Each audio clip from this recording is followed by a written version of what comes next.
Martin Ménard, journaliste pour La Terre de chez nous. Justement, La Terre de chez nous s'est fait pousser par le vent jusqu'ici à Capcha, en Gaspésie. On visite une nouvelle ferme de fraises bio, framboises. Allons voir ça.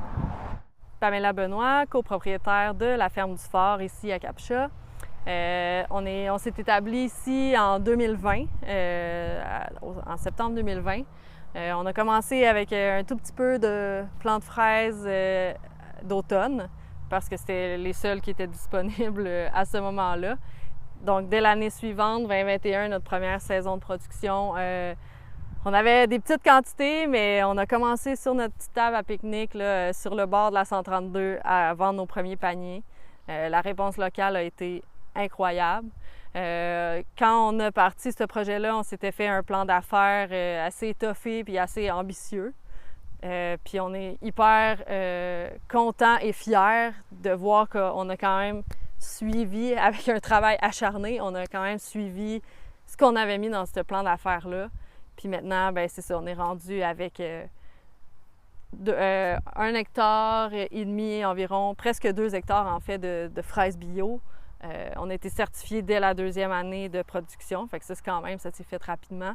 On est rendu avec 1 hectare de framboises, on a de la camerise, on a une belle serre, on a un gros kiosque qui est en train de se construire.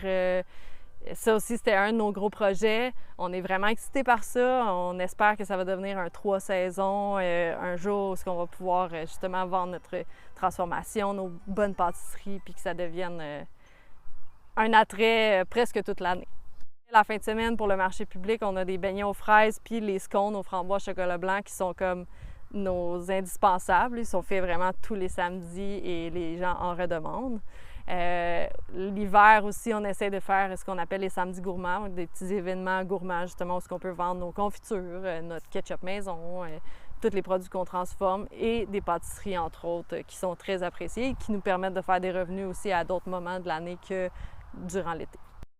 On a réussi à faire progresser nos revenus l'an passé grâce entre autres à la transformation. Malgré que la saison de production a été vraiment exécrable, c'était plus que la moitié de nos fraises qui étaient jetées littéralement aux poubelles parce qu'il pleuvait trop ou que c'était trop humide, il y avait trop de maladies. Fait qu'on est pas mal fiers d'avoir été capable de continuer la croissance malgré cette grosse embûche qu'a été la saison 2023. La capitale du vent, on a essayé de la gérer comme on pouvait. On a installé dès la première année des poteaux de cèdre avec des toiles brise-vent. Ça l'a énormément aidé. C'est ce qui nous permet d'ailleurs d'avoir des fraises qui produisent suffisamment. Il y a le plastique aussi qui garde la chaleur dans le sol vu qu'on a une saison qui commence vraiment plus tard. Fait que tout ça fait en sorte que ça nous permet de produire des fraises ici en Haute-Gaspésie.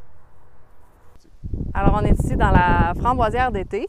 On a 5500 plants ici qui sont très, très productifs. Écoute, l'année dernière, on a eu une dame ça m'a marqué. Elle avait un gros cul de poule, comme on appelle. Puis, elle a cueilli seulement dans une rangée. Elle n'a jamais eu à changer. Puis, il était rempli, là, vraiment à ras-bord. Moi, ça m'a vraiment fait comme un « wow ». C'est fou comment on en a. Puis, des belles grosses framboises de qualité. C'était vraiment génial. Écoute, l'autocueillette, je pense que ça marche vraiment beaucoup. Puis nous, ben pourquoi on a des plants comme ça? C'est que, entre autres, c'est des plants qui durent quand même presque autour de 15 ans.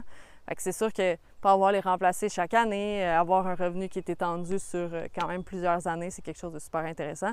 Puis la transformation de la framboise est tout le temps vraiment excellente et s'en va dans toutes les directions. Ça peut être de l'alcool, ça peut être des pâtisseries, ça peut être des jus, ça peut être des gélatos. On va vraiment dans tout. Puis c'est une autre partie qu'on trouve très intéressante. Juste de l'autre côté de la haie arbustive, on a la framboise d'automne, 5500 plants aussi. Elle a un peu plus de difficultés parce qu'elle est dans un climat très venteux, d'où l'intérêt qu'on doit implanter des haies brise-vent pour l'aider un petit peu à avoir plus de corps puis à moins être dans des conditions là, difficiles.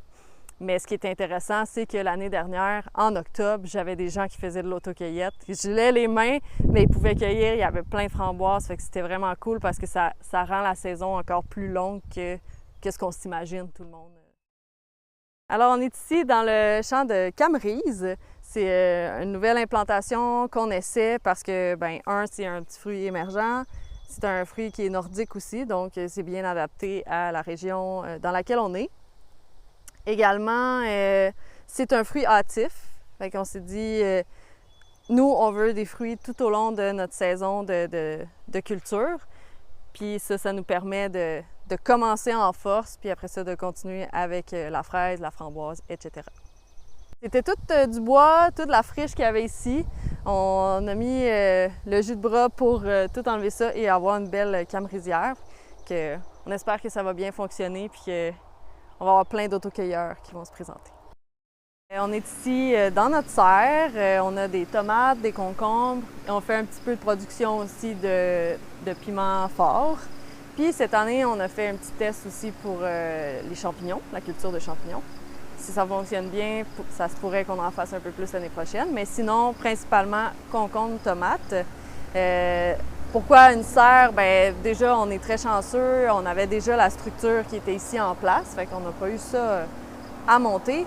Mais c'était un dôme quand on est arrivé ici, donc il y avait une grosse toile dessus. Alors nous, on a changé la toile pour mettre une toile de serre. Elle était un peu plus courte aussi, on a rajouté la section pour qu'elle soit complète. Puis on a décidé tomate concombre parce que c'est un peu le classique qu'on voit dans les marchés, que tout le monde mange. Puis on trouvait que c'était un beau petit ajout là, à notre production, puis à mettre dans notre kiosque pour pas que ce soit vide. Parce que surtout quand on a commencé, on avait très peu de fraises, fait qu'il fallait un peu boucher les trous, comme on dit. Donc ça ressemble à ça. Dans 5 ans, bien, ça serait très, très cool d'avoir nos propres sauces fortes là, dans notre kiosque. Aussi, je pense que c'est quelque chose qui est en émergence. Il y en a vraiment, on en voit beaucoup. Je pense pas qu'on veut se lancer non plus là-dedans là, à grand marché, mais tu sais, juste pour faire un ajout dans notre kiosque et avoir un petit truc cool là, qui est vraiment de CAPTCHA, ça pourrait être le fun. J'ai aussi des travailleurs étrangers, fait qu'eux, c'est sûr qu'ils sont très contents d'avoir des petits piments forts direct dans la serre à côté de la maison. Puis sinon, les champignons, bien, tu sais, déjà la Gaspésie est un territoire à champignons vraiment intéressant. Nous, on ne s'y connaît pas là, à la cueillette de champignons sauvages. C'est un art en soi, selon moi. Mais les champignons en serre, on sait qu'ils sont comestibles et tout ça, fait que c'est plus safe, on va dire. Puis je pense qu'il y a un bon marché pour ça. Puis le champignon de Paris, c'est bien le fun, mais il y a tellement d'autres choses à voir. Puis ça fait encore un bel ajout là, qui me prend pas vraiment plus de place. C'est déjà une section de ma serre que je me dis n'est pas utilisée. Fait que tant qu'à pas l'utiliser, je veux l'optimiser. Puis je trouve que le champignon, c'est une belle option.